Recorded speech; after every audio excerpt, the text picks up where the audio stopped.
I was completely overwhelmed, constantly reacting to every email, every demand, every curveball life decided to throw at me. I felt less like the captain of my own ship and more like a guy just clinging to a piece of driftwood in a storm. In this video, I'm going to share the one mental shift that finally put me back in the driver's seat. This is the story of how I stopped letting life run my show and how you can do the same. For most of my 20s and early 30s, my life was a perfect storm of ambition and anxiety. As an entrepreneur, the pressure was crushing. You have the financial uncertainty, the constant decision fatigue, making 1,000 choices a day, and this deep, gnawing loneliness that comes with being the one responsible for, well, everything. My calendar was a war zone. My inbox was the enemy. And my mind, a pinball machine just ricocheting from one worry to the next. This is a silent battle so many of us are fighting. It's no surprise that research from places like Gallup often shows that while entrepreneurs love the freedom, they also report staggering levels of daily stress and worry compared to other workers. It's the dark side of the dream. We chase autonomy and purpose, but we end up feeling trapped. I was a classic case of reactivity. Every external event, a critical email, a project delay, a difficult client, triggered an immediate, impulsive, and totally overwhelming internal response. Neurologically, what's happening here is our brain's ancient survival circuit going into overdrive. It's the fight-or-flight response.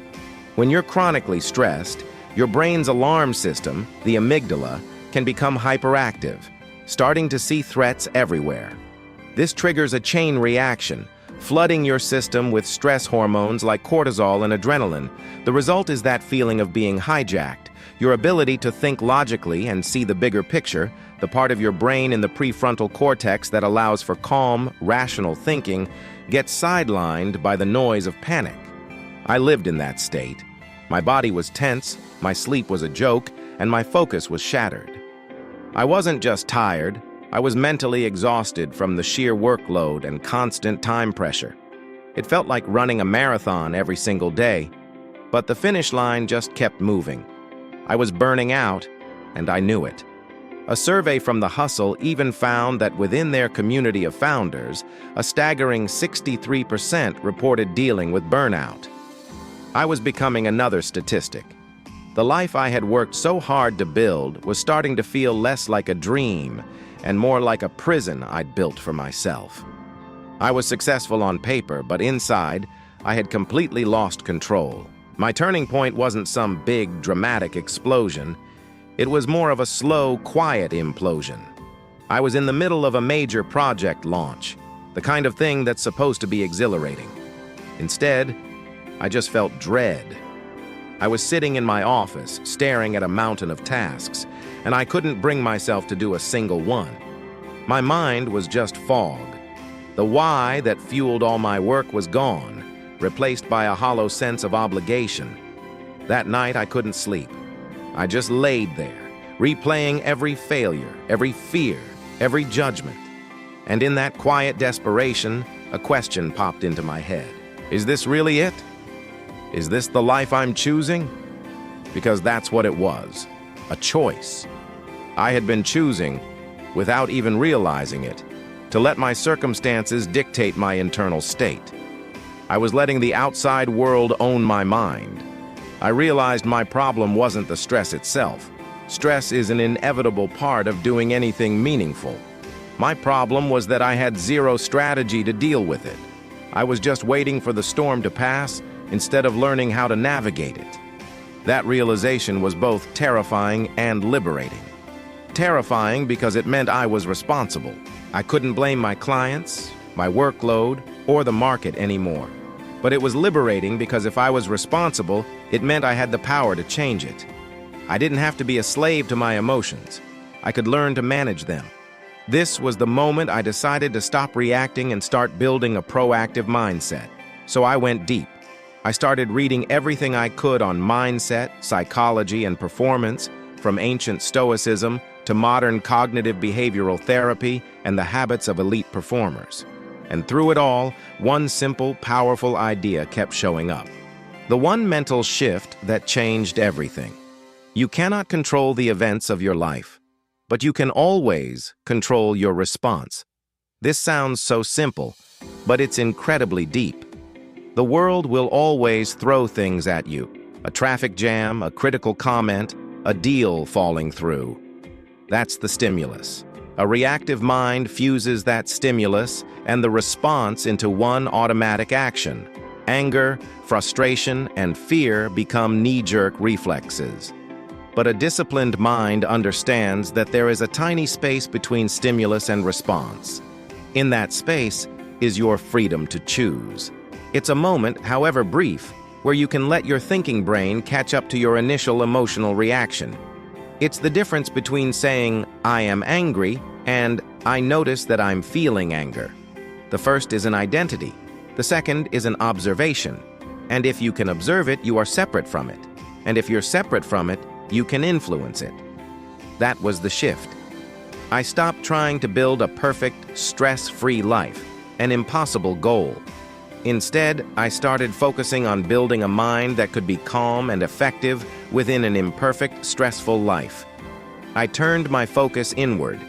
My new goal wasn't to control the world. It was to master my mind. That's the only control that ever really matters. It's the shift from being a passenger thrown around in the back seat to grabbing the steering wheel and deciding where to go, even when the road is rough. So how do you actually do this? How do you create that space and take control? For me, it boiled down to 3 core practices. First, control your attention. Where you put your focus is where your mind lives. If you let your attention get yanked around by every notification and passing thought, you're literally training your mind for distraction. Mastering your mind starts with deciding what deserves your energy. The most powerful tool I found for this is time blocking. I started scheduling deep work blocks in my calendar, 90-minute stretches where I turned off my phone, closed every other tab, and worked on one single thing. It was painfully hard at first, but every time I felt the urge to switch tasks and gently brought my focus back, I was doing a mental push-up, strengthening that muscle of attention control. Second, reframe your thoughts. Your feelings are almost always a product of your interpretation of events. A project failing can be interpreted as "I'm a failure," or "this was an expensive but valuable lesson." One leads to despair. The other leads to growth. This is a powerful principle inspired by cognitive behavioral therapy. I started a simple habit. At the end of the day, I'd do a quick thought dump in a notebook, writing down any negative thoughts or worries on my mind. Then, I'd look at each one and challenge it. For the thought, "I'll never get all this done," I'd reframe it to, "What's the one small thing I can do right now to move forward?" This isn't about toxic positivity.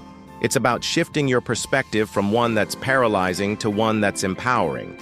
And third, act like the person you want to become. This idea, which James Clear has popularized as identity-based change, is a game changer. Lasting change doesn't come from chasing a goal. It comes from shifting your identity. I stopped telling myself, "I need to be more disciplined." Instead, I started asking, what would a disciplined person do right now? That question changes everything. A disciplined person would wake up without hitting snooze. They'd get their workout in even if they didn't feel like it. They'd tackle the most important task of the day first. By taking these small, identity-affirming actions, I wasn't just acting disciplined. I was providing my brain with evidence that I was disciplined. You build your identity with your actions. If this idea of taking back control hits home for you, and you want more practical strategies for building a stronger mind, take a second to subscribe to the channel. I post new videos on mastering your mind every single week. So what happened after I started making this shift? My life didn't magically become perfect.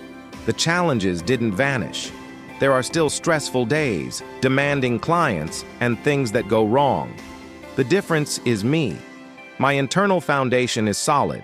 That constant feeling of being overwhelmed has been replaced by a sense of calm confidence. I'm no longer hijacked by my emotions. I can feel frustration or anxiety bubble up, but now I can observe it without letting it grab the steering wheel. This is the core of resilience. It's not about avoiding stress. It's about recovering from it faster and adapting. The storms still come, but now I know how to be the captain. The main takeaway is this: if you don't learn to direct your mind, your life will direct it for you.